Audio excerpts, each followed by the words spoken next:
Muito bem, vamos então falar sobre as figuras criminosas dentro do Estatuto do Desarmamento. A primeira delas, já iniciando no artigo 12, ela trata do porte irregular de arma de fogo, né? Aí aqui, um parêntese, por quê? Porque o artigo 12, ele fala da posse irregular de arma de fogo de uso permitido.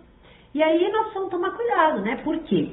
O que é essa posse irregular? Então, lá no artigo 12, o artigo 12 ele é um crime de ação múltipla e conteúdo variado, né? Por quê? Porque ele fala lá que o sujeito, que pode ser qualquer um, né, na verdade aqui, ele vai possuir ou manter com ele, manter sobre a sua guarda, arma de fogo, acessório ou munição. Aqui, um parêntese. Priscila, se ele tiver três armas de uso permitido, ele está lá com 3 revólveres, numeração, né, o 38, calibre 38.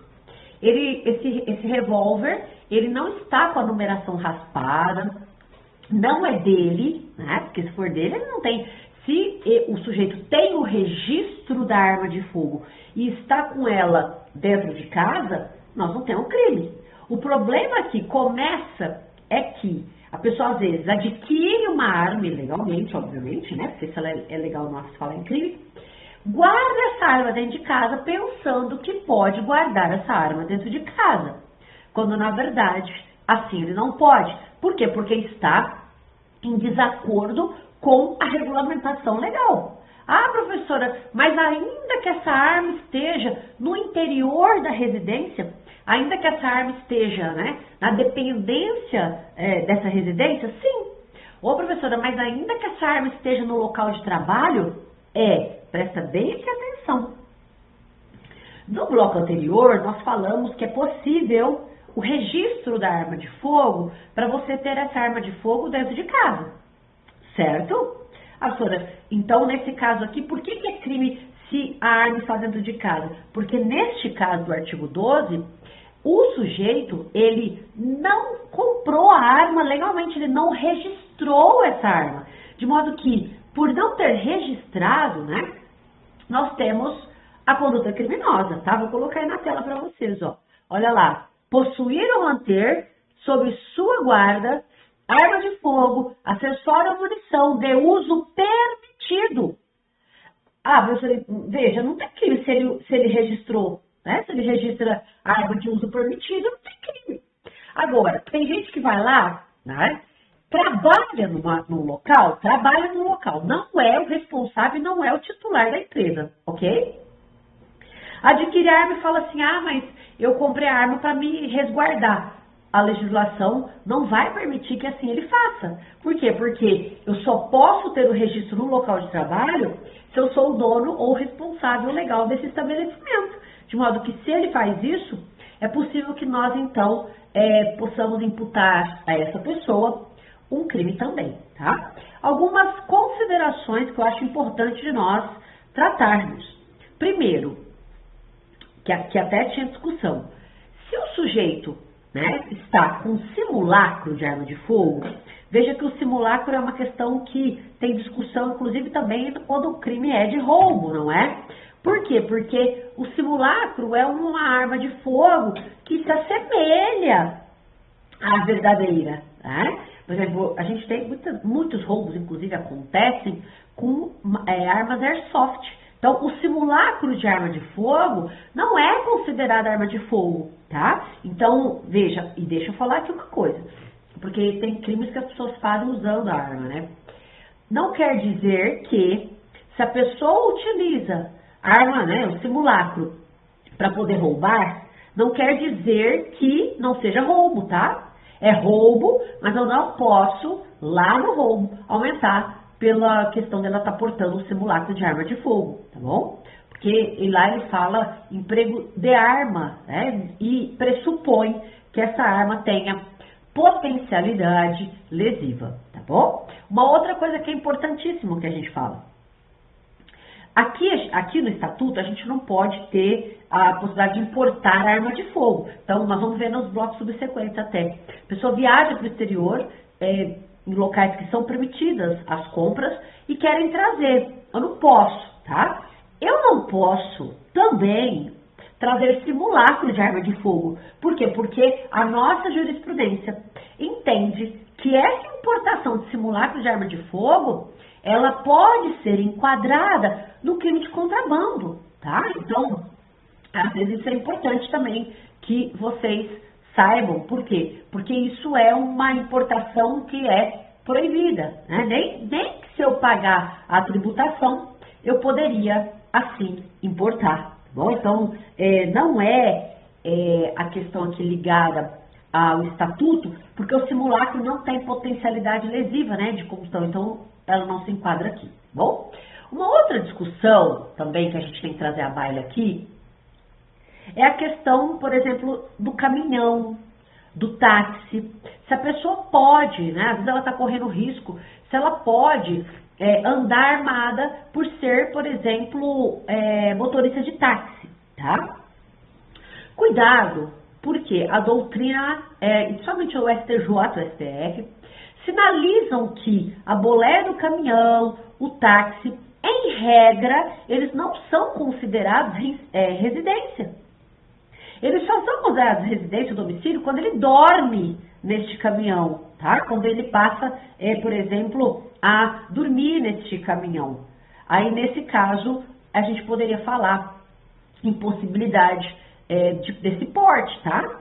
Então tem que tomar cuidado porque a gente vai ter que ter a ideia do conceito do que é domicílio, porque daí o domicílio é inviolável e aqui também a gente vai ter essa possibilidade dele ter a arma e ela não ser considerada ilegal, tá? Uma outra coisa que daí é importante. Nós falamos a respeito do porte, né? Na verdade nós falamos do registro para aquele que é dono do estabelecimento comercial, tá? Então, nesse ponto, a doutrina entende, no finalzinho lá do artigo 12, ela entende que se eu exijo, né, que seja o titular, nesse caso nós teríamos um crime próprio. Por que crime próprio? Porque só poderia, né, ser imputado aquele que é dono de um estabelecimento, compra um revólver 38, né, com essa numeração que não esteja raspada, por exemplo, e aí só ele poderia incorrer no final aí do artigo 12, tá bom? Uma outra coisa que é importante. Professora, a pessoa tá, né, com a minha arma de fogo lá na casa de um terceiro.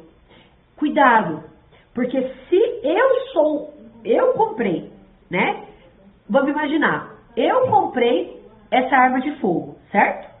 Se eu compro essa arma de fogo e alguém pega essa minha arma de fogo que tem registro e leva embora, é porte legal. Por quê? Porque não tem o registro, não pode andar com ela e tá com essa arma. Agora, por que entra no 12? Porque a arma é de alguém, certo? Essa arma é de alguém e, nesse caso dela ser de alguém, eu tenho o nome dessa pessoa. Essa arma não tem numeração raspada. Tudo bem? Ah, professora, mas e se o sujeito está com uma arma de fogo de uma outra pessoa, na casa de outra pessoa? Então nós vamos ter que analisar de quem é a casa, onde ele está, se essa arma tem numeração raspada, se tem registro, se não está, se quem está com ela, né? Porque aí aqui é o problema que eu coloquei para vocês lá no slide. Se eu, Priscila, pego essa minha arma, que eu tenho registro, né, e vou andar com ela, não vai ser posse irregular. Vai ser o quê? Porte ilegal de arma de fogo, tá? Então, às vezes a pessoa tem o registro e sai para andar com ela. Eu mesmo defendi um sujeito assim. Ele tem o registro, saiu para andar com ela, porte ilegal de arma de fogo, que nós vamos ver na sequência, tá? Então, lembrando que nós já falamos no bloco anterior que quem é de área rural, né, quem mora em área rural, pode ter o registro dessa arma, tá? Agora, professora, qual é a diferença do crime de posse irregular, né, para o porte ilegal de arma de fogo de uso permitido? No artigo 14, porque isso é uma grande, né, é uma grande problemática que a gente tem. No artigo 14, que também é um crime de ação múltipla e conteúdo variado, porque tem várias modalidades, né? Ele pode portar, ele pode deter, ele pode ter em depósito. Inclusive, portar, deter, ter em depósito são figuras nucleares que nós chamamos de crimes permanentes. Por que crimes permanentes? Enquanto ele estiver guardando, enquanto ele estiver com essa arma em depósito, né, ele vai praticar esse crime. Tá? Então, enquanto ele está com essa arma, agora, que arma é essa? Olha só, ele vai adquirir a arma, né? Então tem lá transportar, ceder, tem que encaixar lá a ação nuclear nos verbos. Ele está com essa arma, que é de uso permitido, né, sem autorização em desacordo com a regulamentação legal. Como que ele faz então, professora? No artigo 12, ele não tinha o registro e estava com ela em casa. Então ele tinha um revólver 38, não estava numeração raspada, ele não registrou, está dentro de casa. Vou te dar até um exemplo, que eu defendi esses tempos atrás. Ele tinha um revólver 32, que era do irmão. O irmão morreu, ele achou que podia ficar, né, com o revólver sem ter que registrar. Então, a polícia chegou, estava numa briga, enfim, a polícia fez lá, né, a abordagem e encontrou essa arma lá na casa. Ele foi preso pelo 12. Ah, senhora, mas e o 14? No 14, ele tem essa arma fora de casa. Né? Então, ele pega esse 38, que não está com a numeração raspada, ele pega esse 38, né, que tem procedência, e sai com essa arma. Né? Que foi o que aconteceu com um cliente que eu defendi em São Bernardo do Campo, no ABC Paulista. Ele tinha o registro, perfeitinho. Se ele tinha o registro, ele tinha que ficar com o registro com a arma dentro de casa, certo? Aí ele achou que a namorada, ou ex-namorada, sei lá, estava correndo perigo, pegou a arma, pôs na cinta e foi atrás da namorada. Quando, na verdade, a namorada não corria risco. Aí ele foi parado numa abordagem policial, foi pego.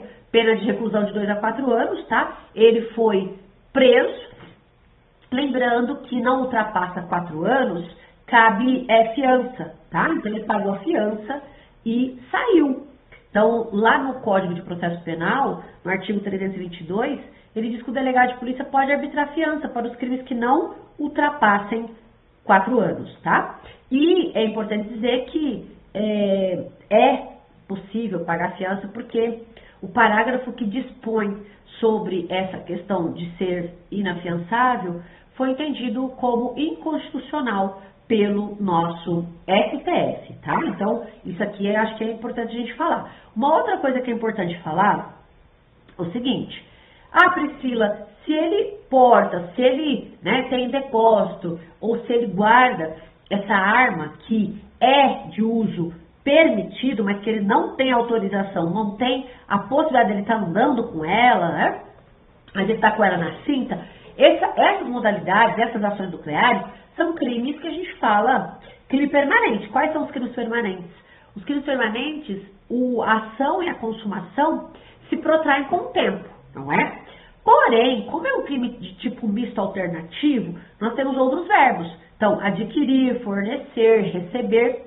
A doutrina entende que essas modalidades de verbos, né, esses verbos, esses núcleos do tipo que se tem, são instantâneos. Por que instantâneos? Vão se consumar no momento em que o agente está pegando a arma, está entregando essa arma, tá? Comprando, trocando, e aí o crime restar-se-á consumado, tá bom? Tem que tomar cuidado porque a gente fala arma de fogo, tá? Então, se ele está portando uma faca, nós não vamos imputar a ele nada aqui do Estatuto do Desarmamento, tá bom? Senhora, mas ele roubou utilizando arma branca. Lá no Código Penal, no artigo 157, nós vamos ter a atribuição de uma maior pena para aquele que usa arma branca. Mas aqui a gente só fala de arma de fogo, tá bom? E aí só tem que tomar um cuidado, porque nós temos dentro, né, do SINARB, a gente tem um decreto que fala quais são as armas de fogo de uso permitido e aquelas que são de uso restrito e aquelas em que qualquer pessoa poderia ou pode adquirir, tá certo? Então, nós esclarecemos a respeito do artigo 12 e do 14. Aí no próximo bloco, nós vamos falar um pouquinho aí com vocês sobre o porte legal da arma de fogo, que numeração raspada, enfim. Depois nós vamos falar de omissão de cautela e disparo. Eu espero vocês, tá bom? Até já. Tchau, tchau.